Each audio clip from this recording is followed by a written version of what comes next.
The Selfish Path to Romance. Download Chapter 1 for free at drkenner.com and at amazon.com. And right now I want to welcome Whitney to the show. You're dealing with depression? Yes, I've suffered for about a year, but I'm kind of feeling like I might need to come off my medicine. And I just want a question about what you think. Well, can I give you a little background first? Okay. When you talk about medicine, let me just give you some framework here. Mm-hmm. If you're thinking of coming off medication, you're being followed by a psychiatrist, I'm assuming? Or not really anymore. It's been so long and I've been doing so well that I really just get prescribed. Okay. Have you, when you say you're doing well, Whitney, are you learning thinking skills? Are you getting any cognitive therapy? No.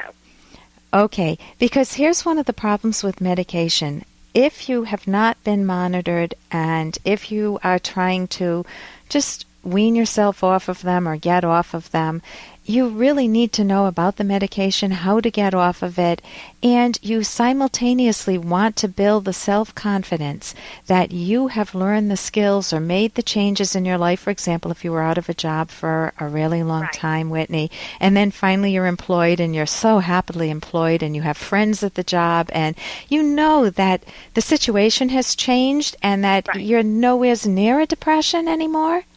Mm-hmm. And in that case, I definitely would make a visit to a doctor, though, and do it with medical help. You want to give me a little background? Go ahead. Yes, the whole thing, the whole reason I became depressed, I had a major depressive episode, but it only lasted about 2 weeks, and it was right at the time that I was trying a new birth control. And I'm a psychology major, and so I learned all about these things, and I just wondered if it really could have been situational, or if that medicine could have put me in such a downfall that, I needed medicine, of course, to get out of it. But I just wonder if now that I'm off birth control and having no problems, if I really am still depressed at all, or if I really was, or if it was just the medicine. Have you had a history of being depressed before? No. Not like that? No, I came back. I'm in college, and I came back to college.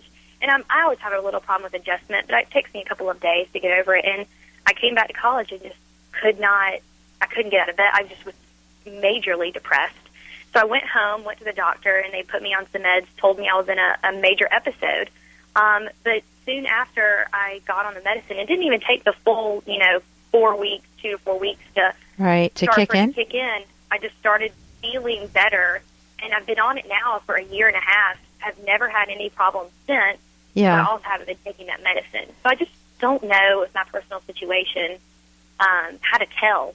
That's a hard one to factor out, and you definitely need a medical doctor. I don't know what's in a birth control pill. Let me just say a few words, though. When you were in the deep depression, the question is... Hey, I got to interrupt this because we've got to pay some bills. 30 seconds, that's it. A very quick ad, and then Ellen will be back. Romance. Ugh. I wish guys knew more about what we want from a relationship. Boy, I wish I knew more about what I want. Where's that ad I saw? Here it is. The Selfish Path to Romance. A serious romance guidebook. Download Chapter 1 for free at selfishromance.com and buy it at amazon.com. The Selfish Path to Romance. That is interesting. When you were in the deep depression, the question is, what thoughts were going through your mind? Because the psychological aspect of depression is what you want to track. And you don't want to be left with, but now I feel better. You want to know what's changed. You don't want to ever leave something in a mushy feeling state. So what thoughts were going through your mind when you went into that 2-week depression? It was completely unknown. I had no idea why I was feeling so terrible.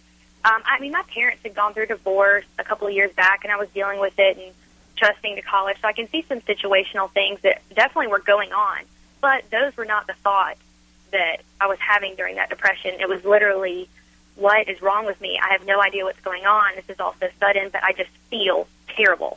It was completely just, I wasn't necessarily, I was having some suicidal thoughts, but not any kind of serious suicidal thoughts, just questioning, why I was in this position. those were really the thoughts I was going through my head.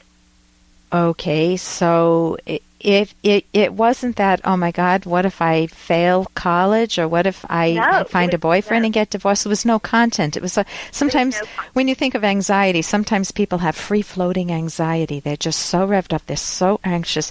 And you ask them, what's it about? And they say, I don't know. I just feel so revved up. You know, the way that someone would feel if they were given some medication. And maybe that is exactly all that's happened, in which case it's really sad that they gave you a diagnosis of major depression and you want to find out more about birth control pills and the particular one that you were on. And I don't know if you could call your OBGYN person, your gynecologist. Try to figure out. And definitely get as much information as you can. You're already a student, you know, a psych student. Yes. So get the information you can about what that birth control does, because if you decide to go into the field of psychology, you need to be able to rule out a medical cause to a problem. I mean, I can think of being on medication myself where, you know, you're coming out of anesthesia and you are definitely not yourself. Or you're given some medication. I remember once I was given an inhalant because I had the flu and I needed to be able to talk on air, some steroid, and man, that put me flying. I was very anxious too. Yes. And that was just medication induced. So it's always important. One of the first rule outs you want whenever you're feeling depressed or anxious is a medical rule out. You want to make sure that it's not a thyroid condition, that there's not something else systemic going on, and only your medical doctor can really tell you that. Then you can go to a psychologist if they give you a clean bill of health. Now you're doing it backwards. If you find out that birth control can indeed cause this type of a mood, that particular pill can cause this type of a mood swing, then you want to be very good for yourself and not carry the label of major depression through life. Right. You want, because the labels do what type of a thing to a person? You just always think that you attribute, it causes you attribute everything to that. Oh, you know what? I'm just a depressed person. You know, I had a major episode once, and as opposed to, you know, I took birth control pills once, and I think I had an interaction, and it got misdiagnosed, and they thought I was in a depression. It's too bad I didn't see the medical doctor first. And so labels stick, and you don't want to do that to yourself. So I think that if you got it would definitely be worth a medical doctor, going to see your medical doctor, especially one, your gynecologist. Great, and thank you. And here's a little more from Dr. Kenner. I need your help. I have to ask Lorraine out, but I don't know how to do it. All right, okay, listen, keep your pants on. She's over in the cafe. All right, there she is, George. Now just go in there and invite her. Okay, but I don't know what to say. Oh, just say anything, George. Say, well, whatever's natural. Well, the first thing that comes into your mind. Nothing's coming to my mind. And that's from Back to the Future, I think part 1. And we've all been in those situations where you just are put on the spot and you have to say something to someone important. Maybe it's a boss. Maybe you're going on an interview for college.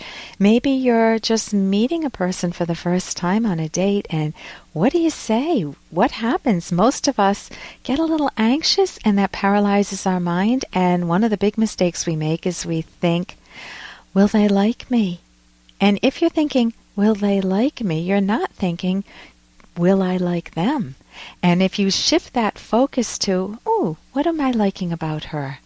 What am I curious about? What does she enjoy? What music?